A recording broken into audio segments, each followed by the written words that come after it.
you should have warned them the virus was spreading like wildfire through the month of February instead of holding rallies with thousands of people. No, Mr. President-elect. Go ahead. Mr. President-elect, since you are attacking our news organization, can you give us a chance? Your organization you are is attacking. See, there's a typical fake news deal. You asked me when she was appointed. I told you when she was appointed. You're a third-rate reporter.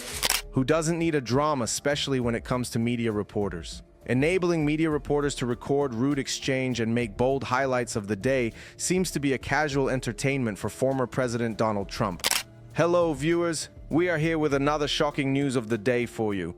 The secret of prolonged yet amusing Trump trials seems to be no interesting facts or figures, but the radiating cross-conversation and amusing comments. The questions now are angled not towards the outcome of trial, but towards the intensity and rage of verbal and written expressions. Sounds interesting, doesn't it? I know you are curious to know what exactly happened. Then why the wait? Here comes the answer. President Biden's more steady and effective leadership appears to be of less interest to the media than drama and sensationalism, which characterized President Trump's prior administration.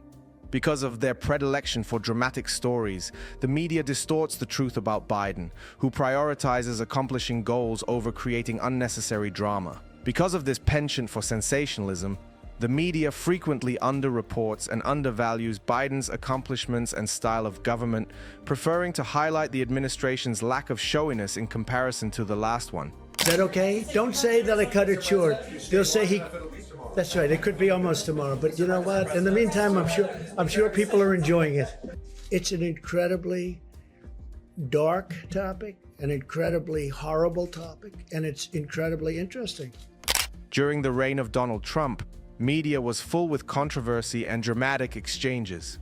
By adopting the president's aggressive demeanor, press secretaries, other White House staff members, and administration officials often assaulted the media. The public's confidence in journalism was severely damaged by Trump's constant attacks on the media, which included calling them fake news and enemies of the people. These attacks had real effects on the public's sense of truth and the function of the media. They weren't only symbolic.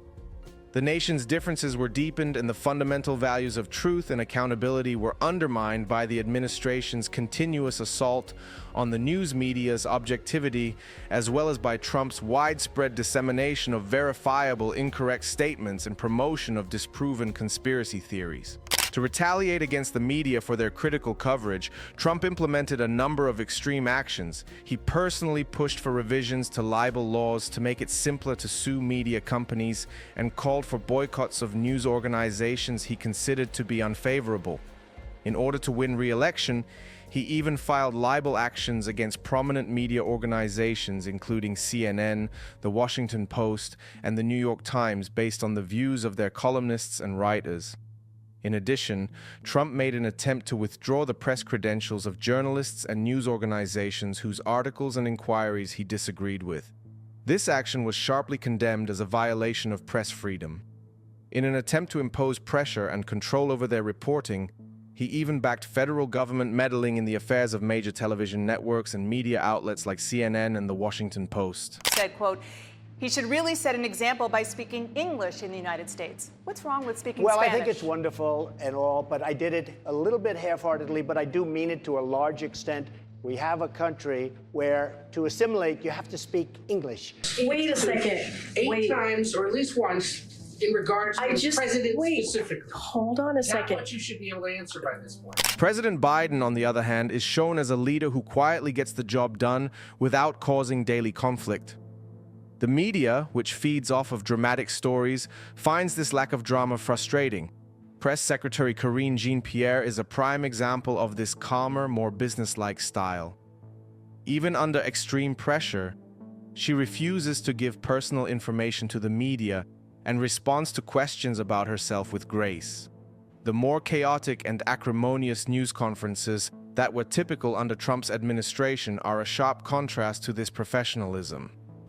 In a video, Jean-Pierre is shown responding to inquiries and charging the media with being unnecessarily antagonistic and combative towards Biden's administration. She argues that the hatred in the media is a result of their desire for the drama and spectacle of the Trump administration. The media's hostile attitude against the current government is seen as an effort to replicate the disorderly atmosphere that defined the previous administration. The administration's dedication to openness and professionalism is demonstrated by Jean-Pierre's cool-headed and courteous handling of the media, especially in the face of relentless and occasionally angry questioning. What the hell do you have to lose? Okay? So what do you say to Americans who are nearly 200? I'll spell up. John, go ahead. Dead. What do you say to the Americans who are scared, though? I guess nearly 200 dead, 14,000 who are sick, millions, as you witness, who are scared right now. What do you say to Americans who are watching you right now who are scared? Question, and I think it's a very bad signal that you're putting out to the American people. The American people are looking for answers and they're looking for hope. And you're doing sensationalism, and the same with NBC and Comcast. I don't call it Comcast, I call it Concast. Let me just, for whom you work, let me just say something. That's really bad reporting. Despite the notable advancements in infrastructure, a strong job market, and remarkable economic expansion during the reign of Biden, the media frequently fails to provide the positive coverage they merit. Biden's dedication to enhancing the lives of Americans is demonstrated by his emphasis on measurable outcomes, such as economic and infrastructure projects. The economy has grown significantly under his direction, with record levels of employment creation and rapid pay rise. Because of the administration's emphasis on infrastructure, a number of projects have been launched with the goal of updating the nation's communication and transportation systems, which promotes economic expansion and job development. Even with these enormous efforts and successes, the media frequently focuses on how much less drama there is than there was under the Trump administration. The benefits of Biden's initiatives and the stability his government provides are diminished by this misguided focus. Sensational stories are preferred by the media over in-depth coverage of government and policy, which distorts the story and leaves out important developments under Biden's direction. The media unintentionally minimizes the significance of efficient government and the real advantages it provides to the American people by emphasizing dramatic storylines more than substantive issues. That probably some of you are thinking of if you're totally into that world, which I find to be very interesting. So supposing we hit the body with a tremendous, whether it's ultraviolet or just very powerful light, you said that hasn't been checked, but you're going to test it. And then I said, supposing you brought the light inside the body, which you can do either through the skin or in some other way. The media is failing to focus sufficiently on serious matters about Trump, including his involvement in the rebellion and his responsibility for fraud and sexual assault. Media's lack of response to these issues amounts to collusion. Do let us know your views in the comments below. If you like this video, hit the subscribe button and press the bell icon so you're notified as soon as we upload our next video. Thanks for watching.